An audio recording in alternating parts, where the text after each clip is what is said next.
It's been a momentous year for show jumping. In 2016, the Longines Global Champions Tour grew bigger and better, with yet more iconic locations playing host to the world's top horses and riders.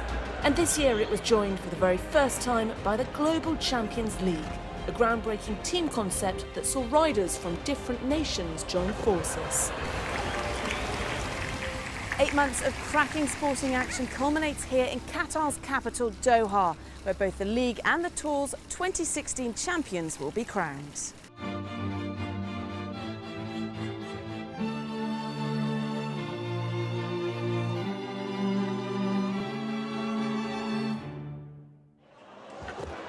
Now in its 11th year, the Global Champions Tour is the brainchild of Dutch Olympic gold medalist Jan Tops. The world's top 30 show jumpers compete in 15 cities around the world for a prize fund of over $11 million. The tension at Qatar's state-of-the-art equestrian complex Al Shakab is palpable as preparations have been made for the final showdown of the season. There are just 2 riders still in the hunt for the overall Champion of Champions crown. After 14 hard-fought rounds, it's Sweden's Rolf Göran Benson who has a narrow lead over 2-time champion Edwina Tops-Alexander. She made her intentions clear right from round 1 when the tour kicked off on the sun-kissed shores of Miami. Back in April, against the glittering backdrop of the Atlantic Ocean, sun-seeking fans packed out the white sand arena as the world's best pairings turned out for the opening event. Gaining points throughout the series, the best 8 scores would contribute to the year's final rankings. It was Edwina Tops-Alexander and her 13-year-old mare Lintia Tequila who led the way after taking top spot on the podium and first in the overall leaderboard. But Miami was just the start. The tour visits some of the most glamorous locations, and just a week later they extended their reach, stopping off for the very first time in Mexico City. Flying through major cities such as Shanghai, Madrid, Paris and Hamburg, celebrities and royalty experienced the VIP treatment as they watched show jumping's elite, including the world's top 2 riders, Simone de Lest and Germany's Christian Ullmann. They monopolised the top of the rankings leaderboard until the midway point. Synonymous with the tour, the voices of commentators Stephen Hadley and Stephen Wilde have followed the stories of each exciting destination, and together they recollect some of this year's standout performances. For me, head and shoulders above the rest was the jump off in Antwerp. Yeah. It was a long time ago now, the 3rd one of the season. Florida Mariposa and Penelope Lepreveau went very early in the jump-off. I think they probably went first, if I remember right. Yeah, they did. I have never seen a horse go so fast over 160 in my life.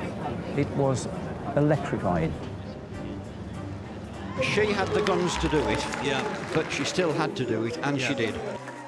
Well, for me, my favourite would be Monaco, just purely because the speed of that was like anything I've never seen. But I mean, Casper, Emanuele Gaudiano, again back to a little bit like Harry, not always thought of it as the fastest horse in the world, but he went off and gave it absolutely everything he'd got, and the others just couldn't get close, and it just kept getting faster and faster and faster.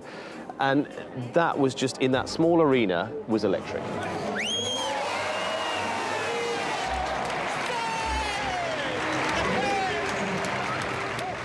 Previous legs in Chantilly and Cannes in June saw Edwina Tops-Alexander chip away at Christian Ullmann's rankings lead.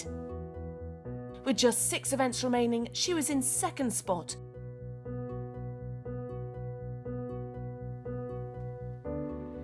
But with 2 championship titles already behind her, she knows what makes a winning formula. I think the key to winning the championship in the past for myself has been consistency, and I think getting as many placings as you can on the podium, and of course winning as much as you can, but trying to be, throughout the whole tour consistent. I mean, I've had 4 very strong placings, and I've had 3 other placings that haven't counted, so I've been semi-consistent. Really important to know your horse, really important to know your horse well, and I think, the tour is so diverse. You have a big ring like Mexico, and then you have a small ring here like Monaco, and they're all different size rings. So being good in all conditions at the end of the day is crucial. We know they've got the pace under the bonnet. So far, have looked very impressive. She rose to the challenge yet again in Portugal, where a silver medal saw her claim back the leading rider's armband.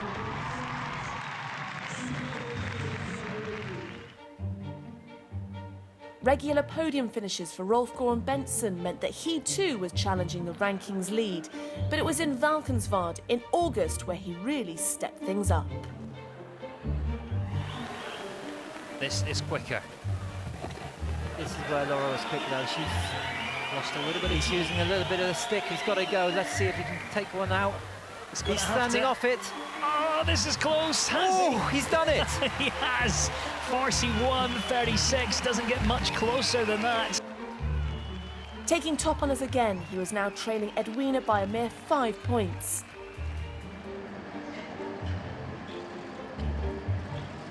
A 5th place in Rome saw him shoot to the top of the table, for most down to the consistency of his 17-year-old stallion, Cassel Ask. I saw him the very first time in Neumünster at the stallion presentation. He was only 4 years old that time. I was just there to watch.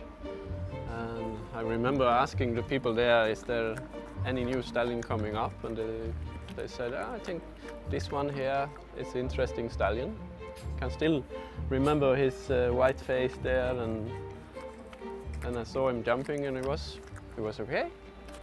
And then slowly by slowly we went on to build a relationship what's it's over 10 years now, because he's a very, very natural, careful horse.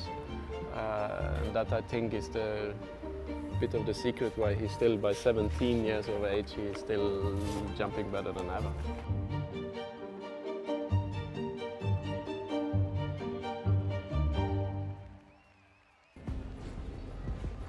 A lead of 5 points meant that he could now clinch the championship at the penultimate event in Vienna. 2 costly time faults from Edwina meant that Rolf was in an even stronger position and the weight of expectation was on him. Good turn. It's a very good turn, a little bit up, I would say. Second, well, one just over a second. There's the time to beat. Oh no! They just had to keep asking, haven't they? Yeah, you know, out of his comfort zone. Yeah. Well, we'll be off to Doha then. Yes. Simple as that. Rolf's championship hopes would have to be put on hold once again, and just 5 points clear of rival Edwina, it would be a nervous wait until the finale in Qatar. So it all comes down to here in Doha, where in just a few hours' time the final chapter of the 2016 story will play out. After the break, we'll revisit some of the best bits from the first ever outing of the groundbreaking new team competition that is the Global Champions League.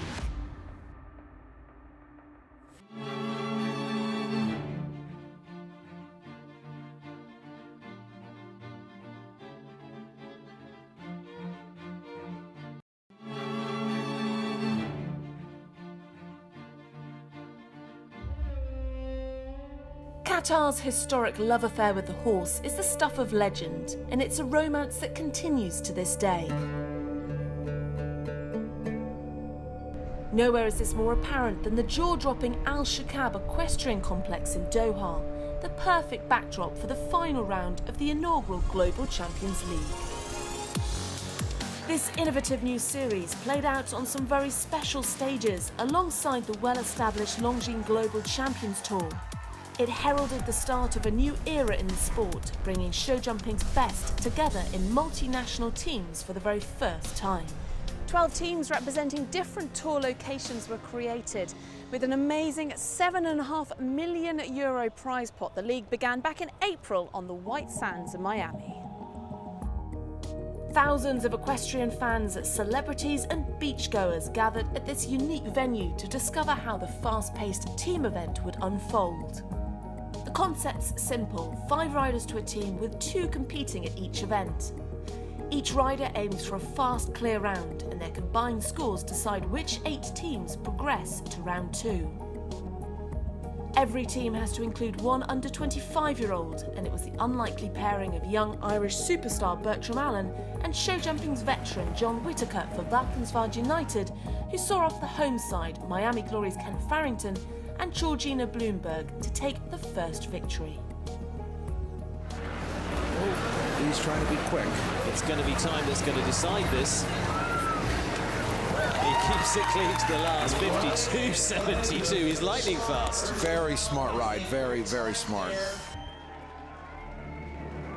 With its fast-paced format, the league was designed to attract new followers to the world of show jumping, and it didn't disappoint. In Mexico City, fans watched as the Shanghai Swans made a flying start to their campaign. And just a few weeks later in Shanghai, it was the Qashqai Charms who were riding high. In Madrid, the crowds roared as the Rome Gladiators made their mark on the series with the pairing of Laura Kraut and Laura Rennick. She's got a chance, it. She is. Yeah, cuts in and gets a good round. 69.10. Mahis up there, part of the team. The inclusion of an under-25-year-old in every team aims to help young riders progress within the sport. And for Emma Heiss, who at just 17 years old is one of the youngest on the league, her team's victory in Spain had been inspiring. This year it's more about me learning the ropes of the team because I've never competed on a team, and just being able to watch up close and personal and being able to understand what the riders go through and walk the courses and watch the classes. I'm so pleased with her progress, and I think it's been a great experience for her to be a part of this team. Though she hasn't competed, she's really gotten to feel what it's like to be on a team. She's gotten to learn about the strategies, the importance, the nerves, you know, how different people handle it, which I think is really important. Valkenswaard United had been leading the way up until the midway point in the season, but back-to-back rounds in France saw the battle intensify with the first win for Monaco Aces in Cannes, which saw them steal the top spot. Go on, Michael. He's made it. Yes. He's made it. Well done. Brilliant ride. An epic win for Antwerp Diamonds in Paris kept them in contention, moving into third in the overall standings. Good girl. And gets there. Does it well. But after yet another podium finish, the kings of consistency, Valkenswaard United retook the overall lead, and it was John Whittaker and Bertram Allen who had been the driving force behind much of their success. Well, there's 40 years between us. I think first and foremost they have to be good. The horses have to be good and we have to ride them good. That's the most important. Age is not such an issue in this sport. The Whittakers and John were definitely the biggest, and to be so friendly now with John and to be riding with him and winning with him is just brilliant. Bertram's very natural, he's very fast, and you know we kind of use both our different assets for to the situation we're in. The league arrived in Vienna for the penultimate round with just 1.5 points separating leaders Valkenswaard United and the Antwerp Diamonds. And its new followers were now totally engrossed. Yes, we love it. The whole thing is very great. We were talking about it, about the outfits, the colors, the whole marketing concept. It's very great. I think it's really good for the sport because I think that it brings diversity in and it opens it up to different people who haven't always embraced or don't know about the sport as well. The novel concept of pairing international riders together has made for some exciting rivalries, none more poignant than that of Michael Whittaker riding for Antwerp Diamonds, battling against his brother John for Valkenswaard at this pivotal stage of the series. This is where the pressure really is on. And then do they take into consideration the time or not? Michael is, isn't it? Yes.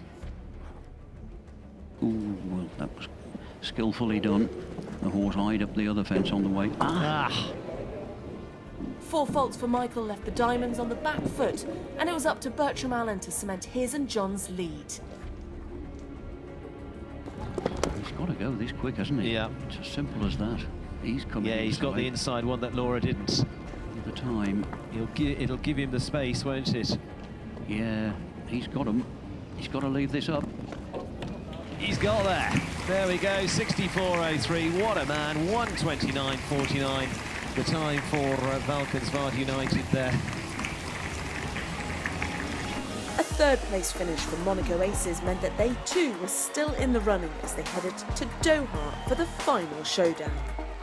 So it looks to be a three-horse race to the finish, with the winners set to make history as the first ever league champions. After the break, we'll find out who will emerge victorious in both the league and the tour.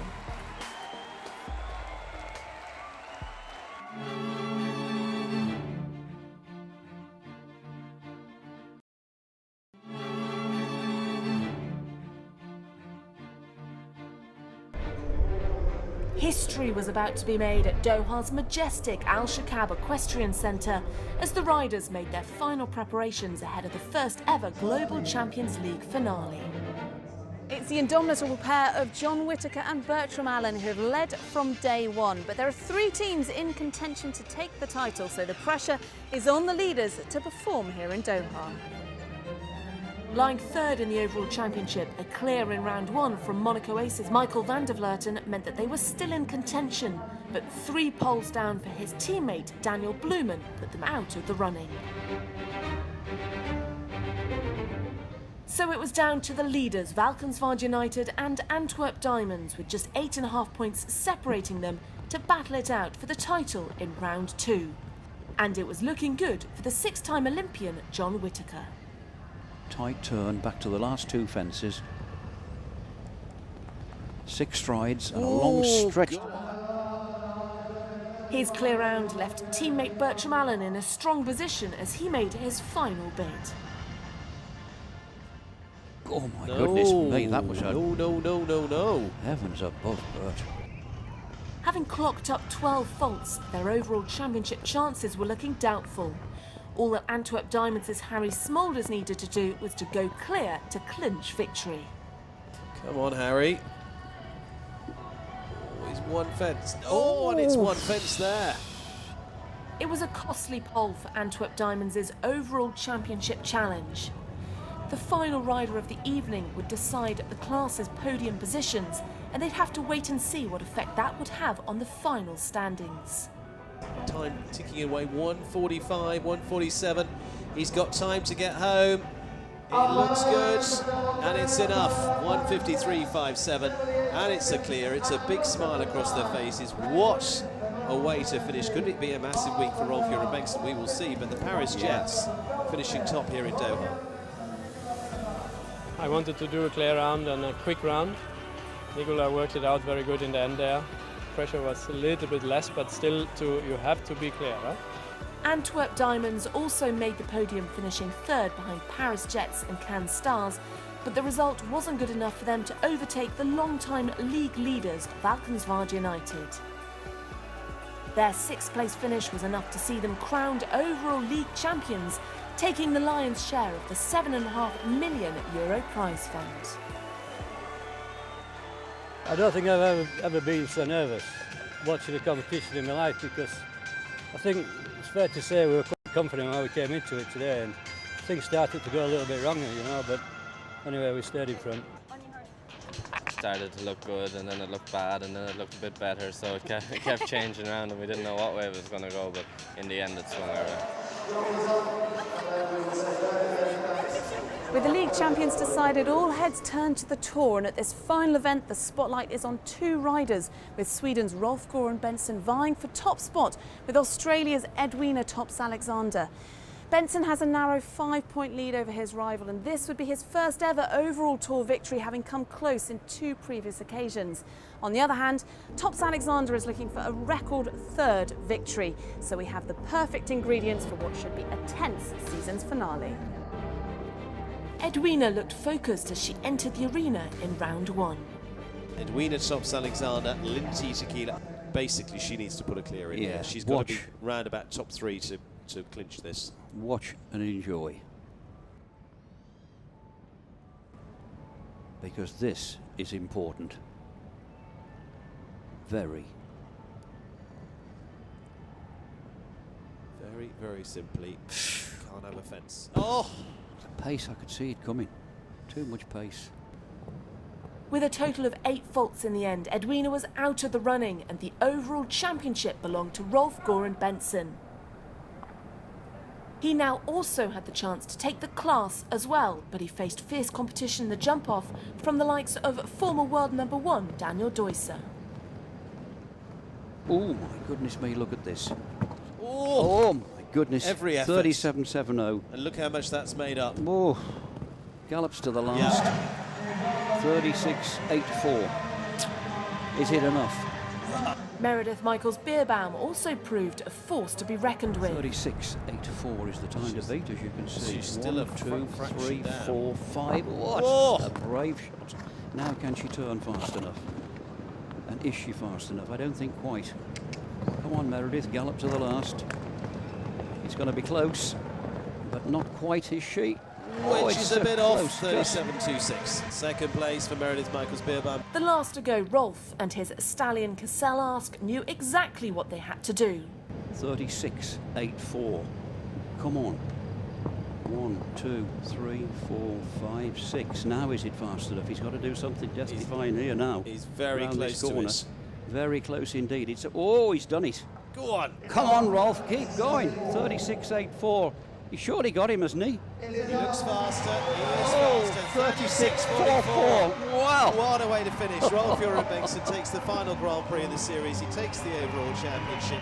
Rolf Göran-Bengtsson was the man of the hour. Not only did he take the win in Doha, but also the overall championship with Cassel-Ask. Having twice finished runner-up, it was the fairy tale ending he'd been looking for since joining the tour in 2006. It was an amazing evening. My horse Cassel-Ask was just flying today. This time I really hoped that it would happen, and then it finished off even better to win even the class tonight. That was something really, really good. Well, I'm sure the party's going to continue long into the night in celebration of what is a truly deserved first success for Rolf Göran-Bengtsson and what's been a hugely successful season. 2017 then promises to deliver even more top-class sport from these world-class riders, and with some new locations on the horizon, I for one can't wait. Both the Tour and the League will return in 2017, visiting yet more iconic destinations. Show jumping's top horses and riders will be back competing for record prize money in these world-class team and individual events featuring champions from around the globe.